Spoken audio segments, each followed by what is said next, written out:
Olá, seja muito bem-vindo ao canal Contabilidade Societária. Hoje vamos falar um pouquinho sobre operações de investimento, um pouquinho sobre a classificação e o foco em contabilização dessas operações. Vamos trabalhar com alguns cenários pré-fixados, outros pós-fixados, desconto de imposto de renda e ganhos que vão ter que ser considerados também o ganho ao longo do tempo, ou seja, o uso da receita financeira a apropriar ou da receita financeira a incorrer ou transcorrer. Esses são alguns dos pontos que vamos abordar. Também informo que o material que eu vou utilizar para poder servir de subsídio para os seus estudos, vou deixar disponível e o link consta na descrição. Aí você vai acessar o nosso canal no Telegram e lá tem todo o conteúdo disponível. Além disso, temos conteúdos já anteriores no canal que tocam essa temática, inclusive envolvendo o exame de suficiência. Também temos podcasts sobre o assunto. Também teremos vídeos envolvendo operações de empréstimo e financiamento, que são os próximos passos dentro desse ambiente. Todos esses links vão estar também na descrição para que você possa ter acesso a este conteúdo. Vamos para a nossa aula. Um primeiro ponto que devemos considerar no quesito de investimentos é que eles podem ser classificados pelo menos em 4 lugares diferentes no balanço patrimonial. E quando eu falo aqui lugares, são na verdade grupos ou subgrupos, porque tudo isso vai derivar da intenção que o investidor possui quanto ao investimento e também que tipo de investimento. Além disso, temos o caráter do prazo. Então, perceba que são várias possibilidades, N variáveis, que devemos considerar. A partir de quando classificamos adequadamente cada uma dessas variáveis, a gente tem elementos suficientes e aí sim necessários para que possamos proceder com os lançamentos contábeis. Bem, o primeiro grupo é o ativo circulante, caixa e equivalentes de caixa. Para poder integrar ao grupo de caixa e equivalentes de caixa, basicamente o grande elemento é, além de ser um item do curto prazo, óbvio, tem que ter uma alta conversibilidade em caixa, também tem que ser previsível a sua conversibilidade. Esse rendimento ele tem que ser previsível e, obviamente, vai repercutir a necessidade dele ser pré-fixado. Qualquer investimento pós-fixado e esse pós-fixado envolvendo N elementos que podem fazer ter alta volatilidade, então desconsidera isso como uma possibilidade de encarar como caixa e equivalentes de caixa. Um segundo ponto é o grupo de investimentos ou aplicações financeiras dentro do circulante. E aqui eu estou falando no mesmo nível hierárquico do também grupo de estoques, contas a receber, despesas antecipadas, ou seja, esses grupos aqui vão estar no mesmo nível hierárquico desse grupo de investimento ou aplicação financeira. Basicamente, o critério é ser de curto prazo. Também temos a possibilidade de classificar no longo prazo, no ativo não circulante, quando excede o período de 1 ano, o seu vencimento. Só que, ao classificarmos no longo prazo, temos 2 grupos que são possíveis desse registro. O primeiro deles é o ativo não circulante, realizável a longo prazo, e aí sim, no grupo de investimentos. Esse item aqui classificado é porque a empresa não tem interesse de permanecer com esse investimento durante um longo período de tempo, ou seja, não tem caráter permanente. Já o último item que vamos abordar aqui rapidamente é o ativo não circulante no subgrupo de investimentos. E aqui esse subgrupo de investimentos está no mesmo grupo hierárquico dos subgrupos de imobilizado, intangível e do próprio realizável a longo prazo. Então perceba que estes itens eles podem ser devidamente considerados no registro, apenas respeitando esses critérios que foram rapidamente apresentados. Se você quiser ter um conteúdo adicional, com um pouco mais de detalhes, recomendo que você acompanhe o nosso podcast. Link, obviamente, na descrição. O primeiro cenário que vamos trabalhar aqui, como um exemplo, já trabalhando com situações bem próximo da realidade, é uma contabilização em que há um cenário de ganho com essa operação. Lógico, tem cenário que a empresa perde, inclusive, então vamos trabalhar com as duas possibilidades. Bem, vamos considerar que a empresa Alfa Limitada aplicou R$100 mil no dia 3/1 a curto prazo no Banco Beta SA. No mês seguinte, 4/2, resgatou R$101 mil, sendo 100 mil correspondente ao capital investido e 1.000 aos rendimentos do período. O banco reteve R$200 de imposto de renda.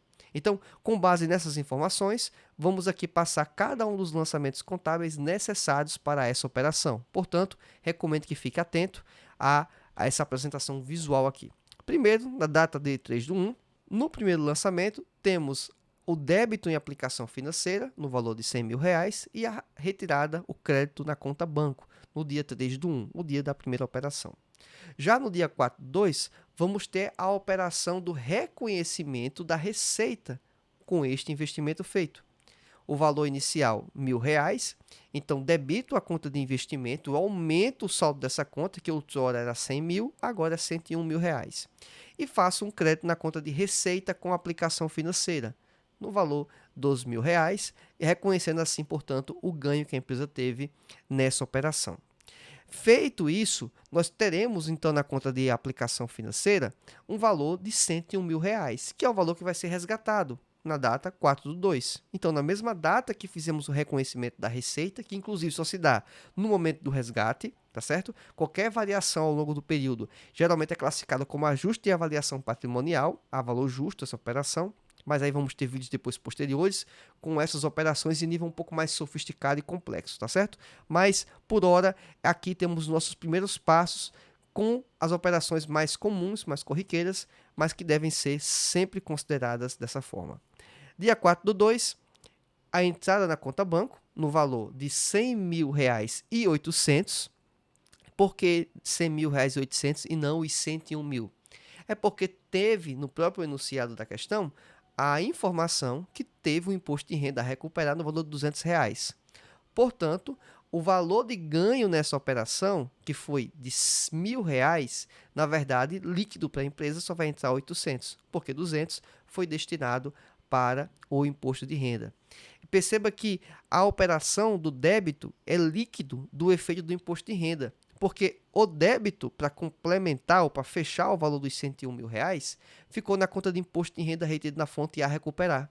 E alguém pode se perguntar, mas por que nessa conta a recuperar? Porque a empresa, quando faz o seu encerramento das demonstrações contábeis, inclusive fiscal, ela vai ter o posicionamento da base de cálculo para imposto de renda e contribuição social. Esse número está sendo contaminado e influenciado, inclusive pelos ganhos de operações como essa.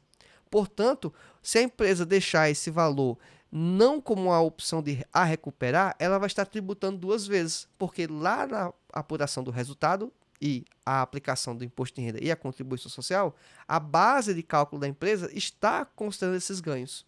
Portanto, esse tributo que foi retido aqui outrora na fonte, ele vai ser abatido do valor efetivo a pagar, porque esse valor já foi pago. Então, por isso que ele é colocado numa conta do ativo e saldo do devedor. Agora, observando também a contrapartida na conta crédito, obviamente, evidentemente, tem que ser R$ 101.000, exatamente para zerar, já que a empresa fez o resgate da totalidade desse investimento. Portanto, temos aqui no primeiro cenário, um cenário que a empresa teve um ganho e todos os 3 lançamentos, considerando aqui devidamente as suas datas correspondentes. Bem, temos um segundo exemplo em que simulamos um cenário de perda, algo muito semelhante à questão anterior, mas temos o seguinte enunciado. A empresa Alfa Limitada aplicou R$ 100.000 no dia 3/1, a curto prazo, no Banco Beta S.A. No mês seguinte, 4/2, resgatou a importância de R$ 99.500. Temos aqui no dia 3/1, R$ 100.000 debitando a conta de aplicação financeira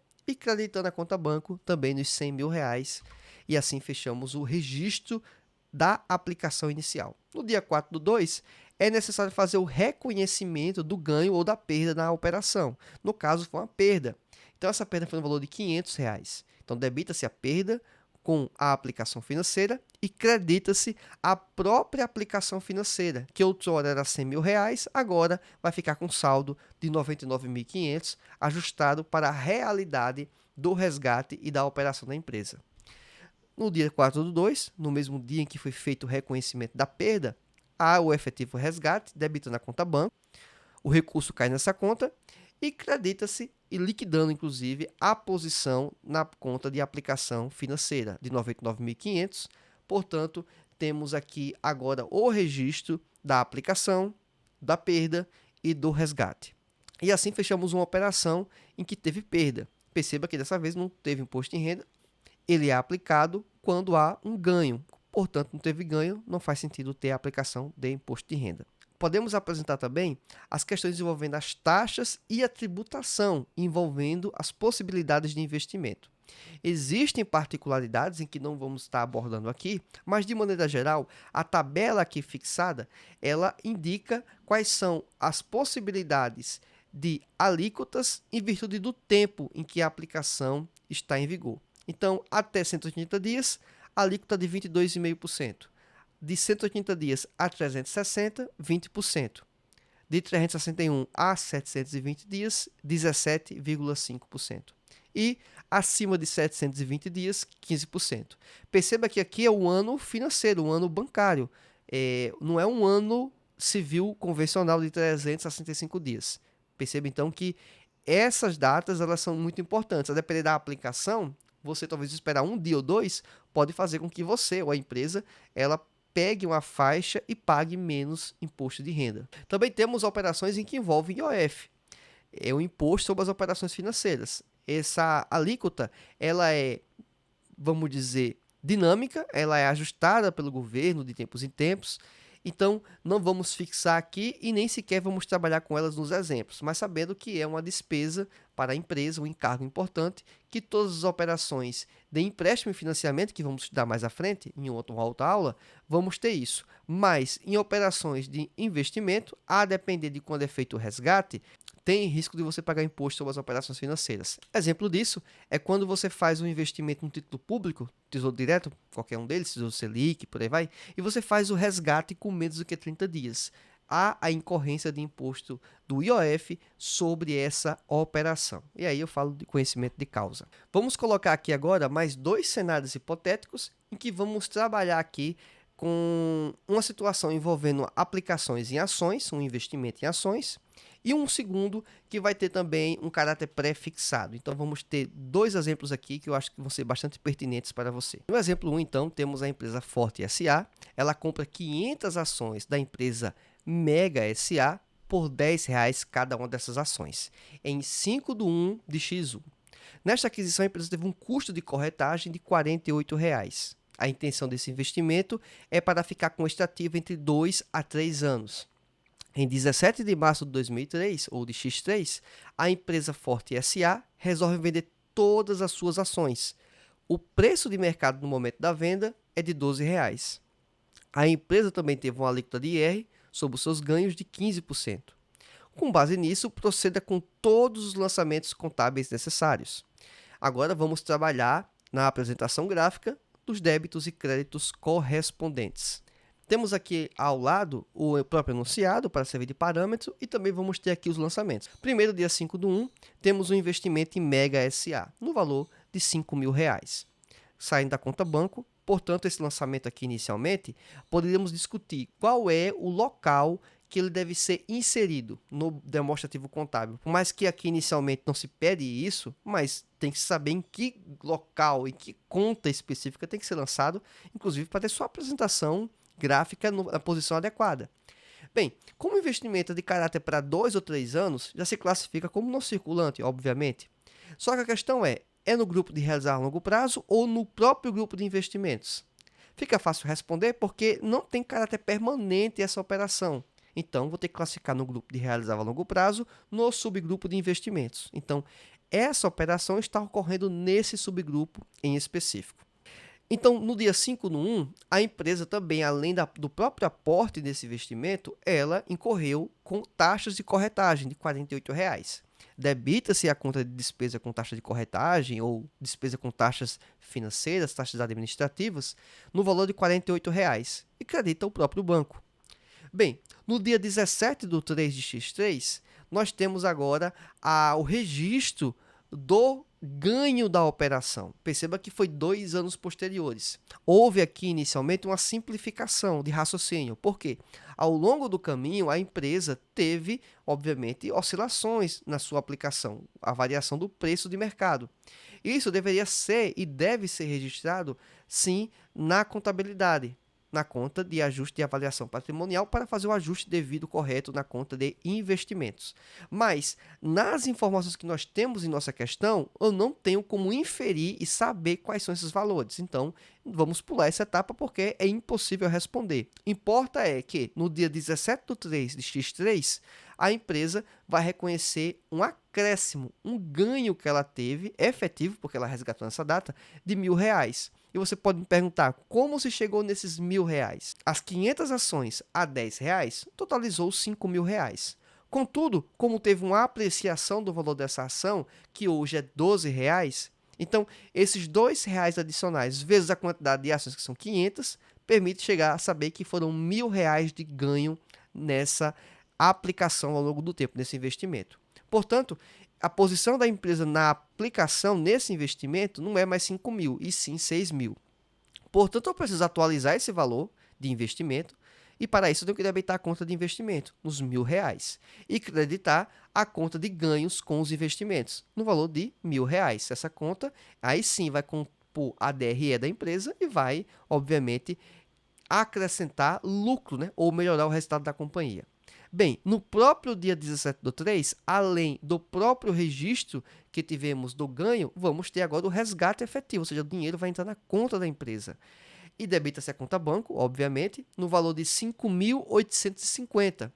E você pode já se perguntar, mas não deveria ser 6.000? Mais uma vez, alinhado ao que vimos anteriormente nessa própria aula, temos o efeito do imposto de renda. E nesse ganho de R$ 1.000, teremos 15% de alíquota, fazendo com que então seja R$ 150 o valor do imposto de renda a recuperar, devidamente classificado e lançado. E a conta crédito, aí sim, a própria conta de investimentos em Mega SA, que tinha um total até então de R$ 6.000 e ela vai ser, obviamente, totalmente zerada. E aqui temos mais uma vez uma estrutura de lançamentos relativamente simples, mas que explica e expõe o que ocorreu nessa operação. Vamos agora para o nosso segundo exemplo. No exemplo 2, trabalhamos com aplicações em fundos de investimento com elemento pré-fixado. Temos o seguinte enunciado: a empresa Ômega Limitada adquiriu em 15/4x1 R$ 100.000 em CDBs, com ganhos totais pré-fixados de R$ 1.000 por mês ao longo de 12 meses. No momento do resgate, a empresa terá IR de 17,5%. É interessante essa alíquota do IR, porque até 360 dias é 20%. Passou de 360 dias, a alíquota é de 17,5%. 12 meses aqui nessa operação, então são 12 meses realmente efetivos, né? Já dá para perceber que não é apenas um ano comercial, é um ano civil aqui nessa consideração, aqui nesse exemplo. Esse 17,5 é sobre os ganhos, obviamente, né? Com base nisso, apresenta os lançamentos contábeis no momento da aplicação, os lançamentos que devem ser feitos mensalmente, bem como da finalização da aplicação. Bem, no exemplo 2, vamos trabalhar agora com a aplicação do CDB, considerando aqui um cenário em que vamos ter a receita financeira a apropriar. E isso vai ser algo bem interessante, porque vamos ter aqui operações um pouco distintas do exemplo anterior. Primeiro, temos no dia 15/4 de X1, uma operação, uma aplicação saindo da conta banco direto na conta de aplicação em CDBs, no valor de R$ 100.000. Como bem apresenta a questão, a empresa teve uma receita mensal de R$ 1.000 ao longo de 12 meses, portanto a receita vai ser de R$ 12.000. Só que, como esse elemento já é pré-fixado, eu tenho elementos suficientes e também os necessários para que eu possa fazer o reconhecimento dessa receita. Eu não posso considerar esse reconhecimento apenas ao final do período da aplicação. Diferentemente do caso das ações ou de uma aplicação eventualmente pós-fixada, em que esse retorno não está previamente estabelecido de forma certa, nós não podemos fazer esse tipo de contabilização. Mas, no momento em que temos elementos que já estão fixos em contrato e podemos sim considerar, aí não tem o que fazer, vamos ter que considerar isso contabilmente. E a pergunta é, como fazer isso?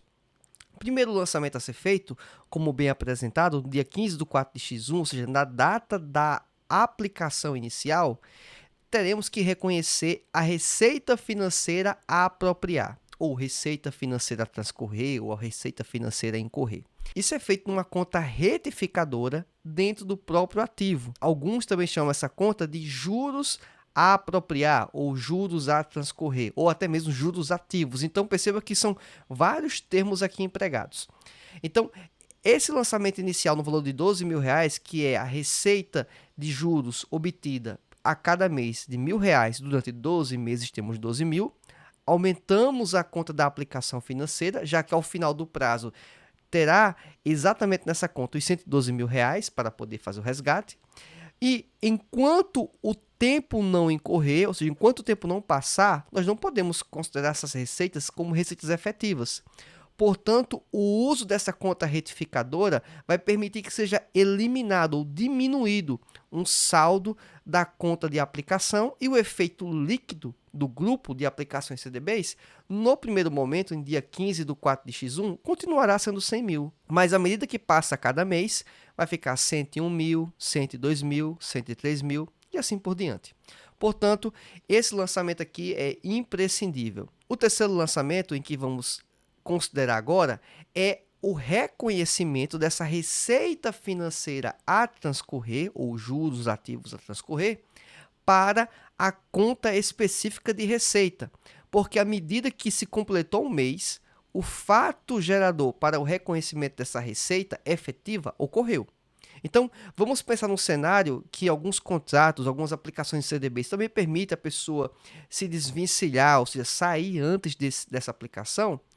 Então, provavelmente, a empresa vai receber algo muito próximo exatamente desses R$ 1.000 mensais. Lógico, tem alguns contratos que prevêem até mesmo alguns tipos de taxas, descontos, quando há um resgate antecipado. Mas, de maneira geral, é esse o raciocínio. Portanto, temos que fazer o lançamento de debitar a conta de receita financeira a apropriar, uma conta retificadora dentro do ativo, ou seja, estamos diminuindo o saldo dessa conta. Automaticamente, a conta de aplicações CDBs, a líquida, né, do grupo, não vai ficar apenas com 100 mil agora, vai ficar com 100 mil mais os R$ 1.000 da nova operação. Então, fica 101 mil reais. Bem, quanto à ideia da receita financeira, aqui vamos ter a receita na DRE. Essa receita é uma conta de resultado, portanto, é um reconhecimento efetivo do ganho. Esse lançamento ele vai ter que ser feito mensalmente. Dia 15/5, 15/6, 15/7, 15/8, sempre no valor de R$ 1.000. Isso vai ser feito, se for observar, 12 vezes. Como estamos apresentando aqui o primeiro lançamento, do dia 15/5/X1, teremos então mais 11 lançamentos. À medida que cada mês passa, é necessário fazer esse lançamento e reconhecer a receita. Ao passo que, após 12 meses, a conta de receita financeira apropriada vai estar zerada, saldo nenhum, e a conta de aplicação em CDB, que tinha um saldo inicial de 112 mil, ela vai estar realmente líquida no valor de 112 mil. E é esse o valor que vai ser resgatado. Por isso, o último lançamento, feito em dia 15/4/X2, teremos um crédito na aplicação de CDB, zerando o saldo dessa conta, bem como também vamos ter algo semelhante ao exemplo 1, o desconto do imposto de renda. O imposto de renda a recuperar no caso, porque esse desconto vai ser, mais uma vez, apurado no cálculo do IR e contribuição social no lucro da empresa ao final do período. Portanto, esse saldo aqui ele é um tributo a recuperar. E o valor a ser considerado é com base na alíquota de 17,5%. Se você for perceber, essa alíquota aqui ela vai trazer um valor de R$ 2.100, ou seja, esse débito aqui feito. Também faremos com o saldo do débito na conta de banco, o saldo que vai entrar vai ser líquido desse efeito, portanto, R$ 109.900. Fazendo assim, temos o resgate da operação, o reconhecimento do imposto de renda e zerada a conta de aplicação em CDBs. Espero que essa aula tenha contribuído para a sua formação e que esses elementos possam, de alguma forma, também ajudar você a entender um pouco mais esse universo. Convido você para que possa se inscrever no canal, deixar o like. Aguardo você na nossa próxima aula. Até mais. Tchau, tchau.